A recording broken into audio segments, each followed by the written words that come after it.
c'est un privilège pour moi d'être avec vous pour présenter la conférence.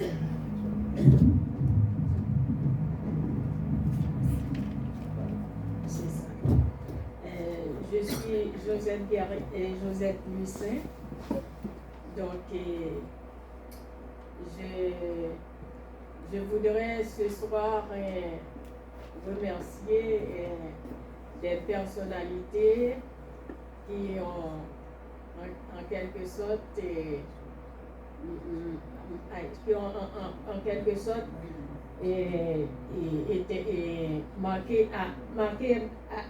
excusez, qui en quelque sorte marqué ma vie. Donc, excusez-moi, je suis un peu belle aussi. Hein. J'ai un petit handicap comme ça. Donc, je voudrais remercier Pasteur Joannès Saint-Fort. Donc, pendant son règne, pendant 12 ans, j'ai été présidente d'ALEM. Et je remercie aussi le président actuel, Pasteur Lével Jeune. Donc, je peux vous dire, ça fait... Je suis venue avec ma petite carte, c'est depuis 85 que je suis membre d'ALEM. Donc, ça fait 40 ans. 40 ans, je suis membre. Donc, notre sujet ce soir, c'est l'euthanasie dans une perspective de l'éthique chrétienne.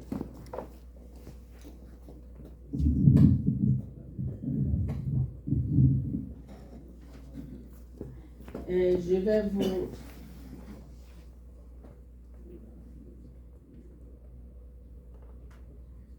vais vous, en quelque sorte, là, vous entretenir là pour quelques minutes parce que c'est un thème qui fait rage au Québec maintenant. Donc, nous pouvons dire ce thème-là, le thème de l'euthanasie, qui veut dire douce mort, dans son contexte étymologique, a suscité l'intérêt de beaucoup de personnes. Donc, on a vu là les médecins, les savants, les philosophes, les théologiens aussi,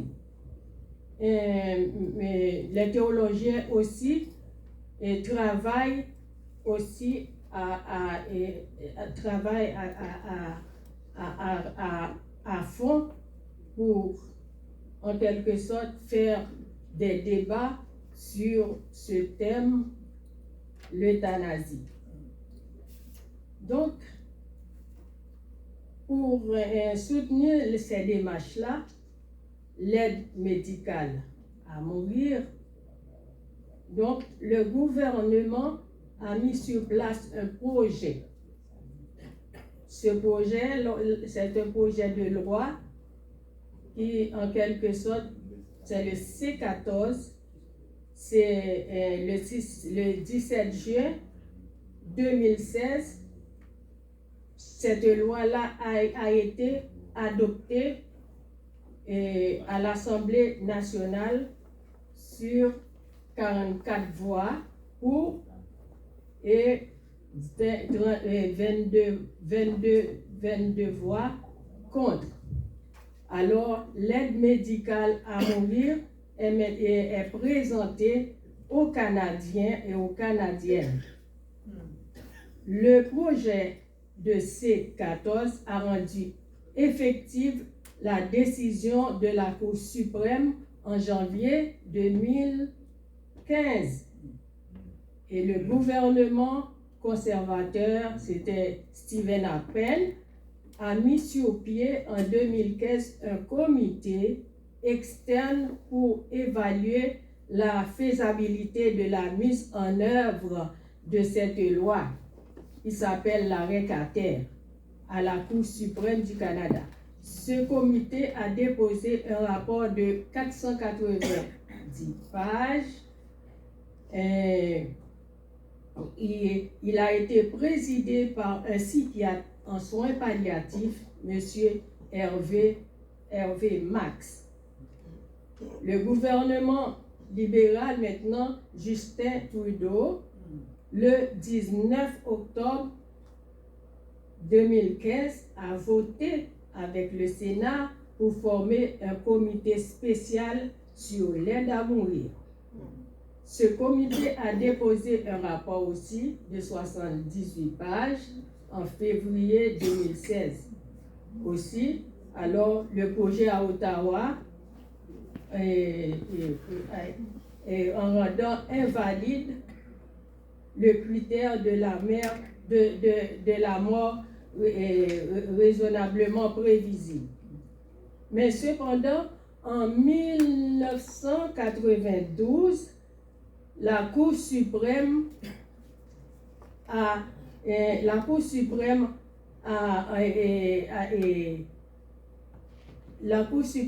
voté, on a déclaré que l'aide médicale à mourir, l'euthanasie, c'est un homicide. Mais après, on a voté encore à la Cour suprême pour dire, en quelque sorte, on a décidé d'abandonner.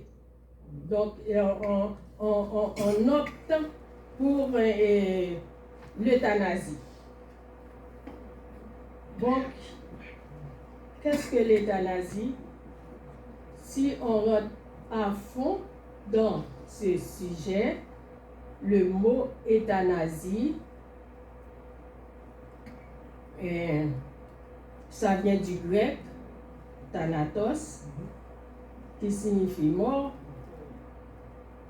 Quand une personne morte, et quand une personne est morte, là c'est des thanatologues qui s'occupent du défunt. Donc ça veut dire mort douce, heureuse, paisible, bonne mort. Ce terme est utilisé pour la première fois en 1605 par Francis Bacon dans la langue moderne. Et il a déclaré: j'estime que c'est la tâche du médecin non seulement de faire retrouver la santé, mais encore d'atténuer la souffrance et les douleurs, et ce, non seulement quand un tel adoucissement est à la guérison, mais aussi quand il peut aider à trépasser paisiblement et facilement. Et cependant, dans la haute antiquité, vers l'an 300 avant Jésus-Christ, dans le texte positif, l'auteur énonce la mort douce, la bonne mort, de tout ce que l'homme désire obtenir. Il ne désire rien de mieux que la mort. Donc, on a beaucoup de thèmes, on a d'autres thèmes à savoir concernant l'euthanasie, l'aide à mourir. Donc, il y a l'acharnement thérapeutique, recours à des traitements intensifs dans le but de prolonger la vie d'une personne malade. Et lorsque parvenu au stade terminal, il n'y a plus d'espoir d'améliorer cet état. Il y a aussi le refus de traitement. C'est le refus d'une personne à recevoir des traitements susceptibles de la maintenir en vie. Il y a aussi arrêt de traitement, fait de cesser des traitements susceptibles de maintenir la vie. Il y a aussi, on ne peut laisser de côté d'autres mots aussi que l'Université de Montréal a mis en évidence là pour traduire ce thème-là aussi. Il y a aussi l'acceptation de traitement fait de ne pas annoncer un traitement susceptible de maintenir le patient en vie. On a aussi soins terminaux, soins à offrir à une personne dont la médecine est impuissante à faire prolonger la vie, qui ne demande qu'à s'éteindre, par exemple, soins de fin de vie. On a aussi d'autres thèmes aussi employés dans le soin aux mourants, par exemple le soin palliatif. Ça, c'est un bon soin. C'est soins prolongés dans une approche multidisciplinaire et destinée non pas pour guérir, mais pour soulager la souffrance, qu'elle soit physique, psychologique, morale ou spirituelle. Ce sont des soins dont l'unique objectif est le confort du patient. On a aussi le suicide assisté ou aide au suicide. C'est un fait d'aider quelqu'un à se donner la mort volontairement en lui fournissant des moyens de se suicider ou de l'informer sur la façon de procéder. On a aussi sédation terminale, c'est une administration de médicaments à une personne à sa demande de façon continue dans le but de soulager sa souffrance en la rendant inconsciente jusqu'à la mort.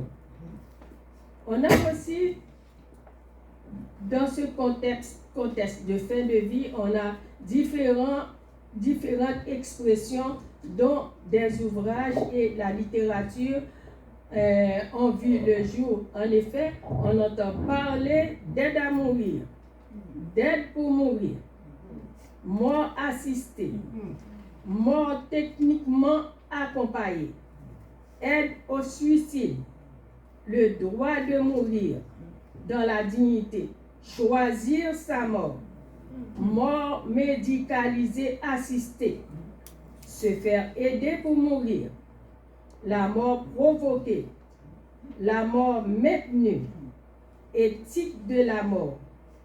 Et toutes ces expressions-là reflètent, se fusionnent avec le mot euthanasie. Donc, on peut aussi accompagner quelqu'un qui demande la mort à le faire. Mais cette situation est très difficile. C'est une décision très difficile à prendre parce qu'il y en a aussi,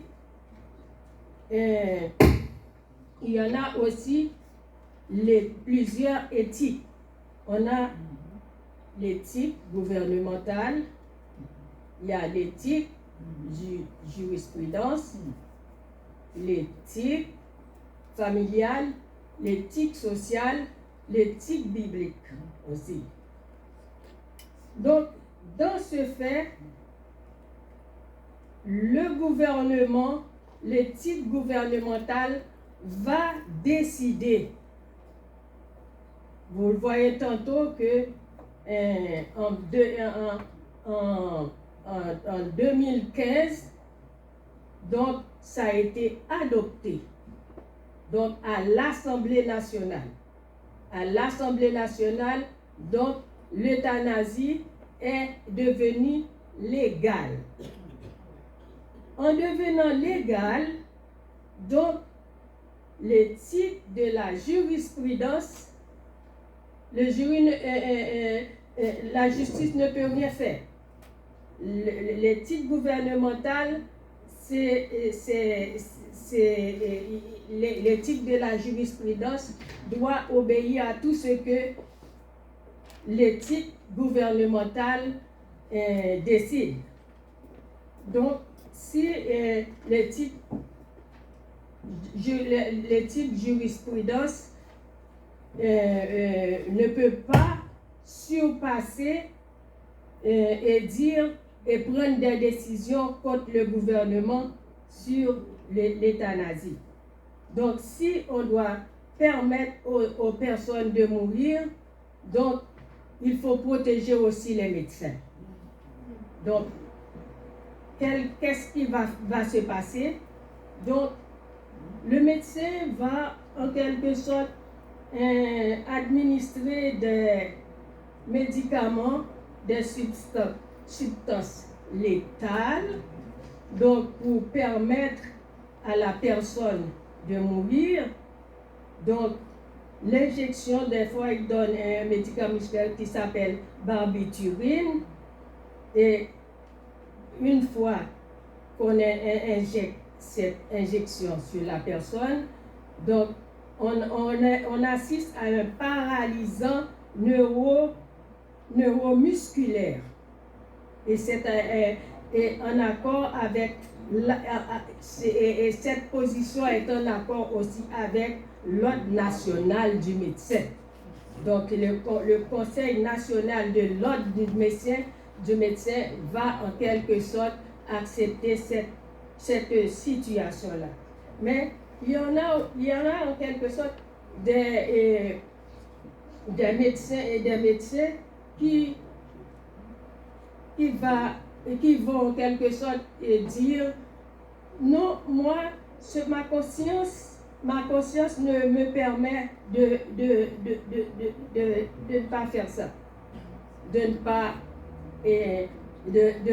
pas procéder à l'euthanasie d'une personne. Donc, on va dire, absolument, la personne a fait sa demande, il faut qu'elle soit morte avec dignité. Donc, le médecin, là, ma conscience, donc il doit appeler un autre médecin capable de faire l'euthanasie avant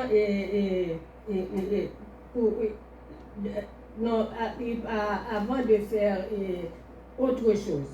Donc, mais il va dire à la personne d'assister à des séances euthanasie. Donc, la personne qui demande d'être euthanasiée doit voir comment ça se fait. On va tuer quelqu'un devant lui. Donc, il va tout accepter ça. Et ça doit être écrit. Et ça doit être écrit et signé aussi. Et signé, c'est ça. C'est ça. Les deux. Donc, alors, on va faire encore une autre réunion à la personne. Est-ce que vous acceptez encore d'être euthanasié? Dit oui. Par conséquent, la jurisprudence va protéger le médecin. Il y a aussi une affaire d'euthanasie aussi, parce que la personne veut être euthanasiée, c'est parce que la souffrance est trop grande. La personne a un cancer, il veut mourir, parce que ça fait trop mal. Donc, le médecin, qu'est-ce qu'il fait? Qu'est-ce qu'il fait? Puisque la personne est en souffrance, si la personne est en souffrance, cette personne-là, si elle ne fait pas de demande, donc le médecin à l'hôpital, il va recevoir des doses narcotiques très exagérées. Très exagérées, même si la personne n'a pas signé. Donc elle va continuer, elle va donner à chaque... C'est la souffrance. Je souffre. On essaie de abaisser la souffrance, protéger la personne contre la souffrance. Mais en protégeant la personne contre de la souffrance, il va mourir à cause qu'il y a des surdoses de narcotiques. Donc, c'est pas la maladie qui tue la personne, c'est la surdose. Donc, on appelle ça principe à double effet. Donc, l'intention est bonne, le résultat est mauvais. Alors, le médecin est protégé. Arrivé devant la jurisprudence, la jurisprudence dit non, l'intention du médecin, c'était de soulager la souffrance. Donc, le médecin est acquitté. Donc, dans cette situation aussi, il y a aussi les enjeux d'éthique. Il y a des éthiques familiales aussi. Et le médecin va susciter la personne à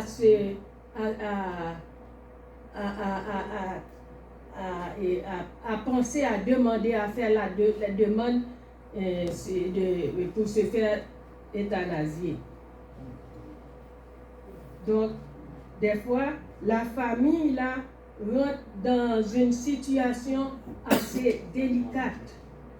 C'est difficile aussi pour la famille.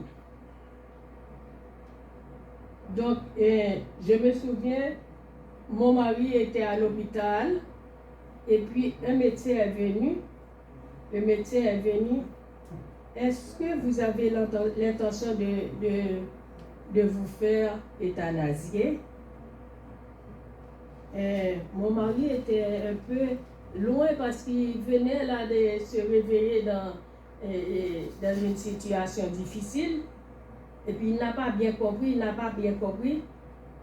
J'ai dit à mon mari, tu n'entends pas ce que le médecin t'a dit, il te demande, est-ce que si vous êtes dans une situation difficile, est-ce que vous voulez vous faire euthanasier? Il dit, non, c'est pas ça, non.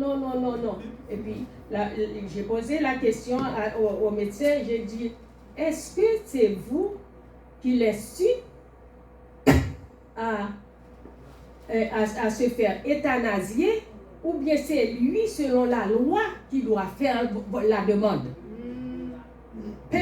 Elle est partie tout de suite là. Elle est sortie là de l'hôpital. Ouais. Donc, il y a aussi des débats qu'on fait sur cette situation-là. Il y a des débats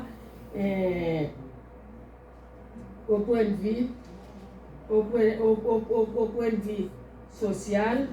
Il y a des associations qui en quelque sorte contre. Il y en a pour. Donc, selon la loi, il y a deux personnes qui ont inventé la science bioéthique. Et la science bioéthique, donc, c'est en quelque sorte une science qui étudie les activités de la science médicale. Donc, tout ce qui n'est pas bon, malveillance, bienveillance, qui sort de la médecine. Donc, la science bioéthique a le droit d'intervenir. C'est ainsi qu'on trouve dans la formation théologique, on va voir bioéthique. Bioéthique, c'est un cours, il y a certaines universités, ça va être un cours obligatoire. Ça va être un cours d'autres optionnels. Donc, tout ce qui est humain, comme l'avortement, le suicide, l'homosexualité, le clonage humain, l'enfant in vitro. Donc, c'est cette science-là qui étudie ça pour en quelque sorte voir les activités, contrôler en quelque sorte, contrôler les activités de la science médicale. C'est ainsi que, avant ça, on entendait parler longtemps le clonage humain. Le clonage humain, on veut faire donc, on veut faire une personne, si je suis Josette, on va faire une deuxième Josette à côté de moi. Donc, la science, c'est ça qu'on promet avant ça. Mais, il y a la position. Qu'est-ce qui s'est passé? C'était en Europe. En Europe, donc, la fête de l'Église a intervenu. La Fédération de l'Église protestante, en collaboration avec les généraux de la science bioéthique, on a amené cette intention-là devant la Cour. Alors, on a voté 196 voix contre 92 et on avait 20 abstentions. C'est ainsi que ça n'a pas passé. Parce que l'Église, la Fédération de l'Église protestante a pris une décision assez ferme. On a aussi, dans cette position-là, l'Église catholique aussi a pris des positions aussi contre l'euthanasie. Donc, la position de l'Église catholique, sous le pontificat de Jean-Paul II, la déclaration sur l'euthanasie et de la Congrégation pour la doctrine de la loi, le 5 mai 1980, on a émis 3 principaux textes sur l'euthanasie avec 3 affirmations. L'euthanasie est un meurtre injustifiable, un meurtre gravement contraire à la dignité de la personne humaine. L'euthanasie relève soit d'une intervention, d'une perversion de la pitié. L'attitude de l'homme est prométhéenne lorsqu'il croit pouvoir s'iriger et mettre la vie de la personne en danger. On a aussi la position des musulmans contre. Donc, les principes de la loi du Coran visent le respect et la dignité de la vie humaine comme don de Dieu. C'est pourquoi le crime, le suicide, l'euthanasie sont interdits. Le moment de la mort vient du seul décret de Dieu. Nul n'a le droit, n'est autorisé à le dévancer, ni à le retarder ou le prolonger. C'est pourquoi l'euthanasie ou acharnement thérapeutique sont interdits. Il y a aussi la position des orthodoxes. Cette opposition est semblable à celle des catholiques. Il n'y a pas de bonne mort, que celle-ci restera toujours tragique, de sorte que l'euthanasie n'apporte pas de solution au problème que pose le fait de devoir mourir, si ce n'est d'avancer l'heure de l'inéluctable. Il poursuit là, la séparation de l'âme et du corps doit pouvoir s'accomplir dans la paix. L'équipe médicale ne doit pas chercher à prolonger à tout prix la vie du mourant. On a aussi la position de l'Église protestante. Les protestants mettent l'action sur l'éthique concrète de responsabilité par rapport à l'éthique de conviction. Ils privilégient cette éthique de responsabilité sur l'aspect unique de la dignité de la personne qui est l'image de Dieu et que nul ne peut amener le critère que Dieu établit sur le thème de la vie d'une personne. On a encore la position des autorités morales. Le 25 juin 1999, le Conseil de l'Europe rend l'obligation de respecter et protéger la dignité d'un malade ou d'un mourant. Les États membres doivent assurer aux mourants la protection juridique et sociale. La loi doit reconnaître comme droit individuel l'accès des mourants à une gamme complète de soins palliatifs. C'est ça qu'on privilégie. Soins palliatifs selon la recommandation du Conseil de l'Europe. Or, l'euthanasie comme thème intentionnel mis à la vie des malades incurables ou de mourants est interdite. Donc, quand on aborde la question d'euthanasie, c'est la souffrance du patient. C'est la souffrance qui amène la personne à demander la mort. Donc, une fois que la souffrance s'améliore, on n'entend pas parler de l'euthanasie. Donc,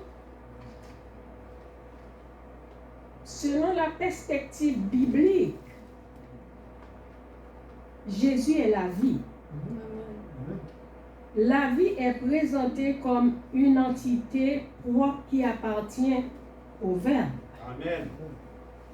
Selon Jean 5, verset 25, comme le Père a la vie en lui-même, ainsi il a donné au Fils d'avoir la vie en lui-même.